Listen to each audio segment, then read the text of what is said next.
हमारे भाई यूसुफ है और इनकी ख्वाहिश थी कि इनके भाई का बेटा हो।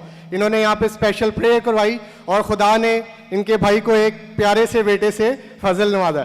और दूसरी गवाही इनकी ये है कि यहाँ पे आपने देखा होगा हमारे भाई अंसर जो कि अक्सर यहाँ पे वीडियो बना रहे होते हैं, वो इनको कह के गए थे कि मुझे छुट्टी नहीं मिल रही और उन्होंने प्रेयर करवाई, यहाँ पे उनको छुट्टी मिल गई और ये उसकी भी गवाही देने के लिए यहाँ पे खड़े हुए हैं। Praise the Lord. जोरदार तालियां बजाएं और यीशु के नाम को जलाल दें।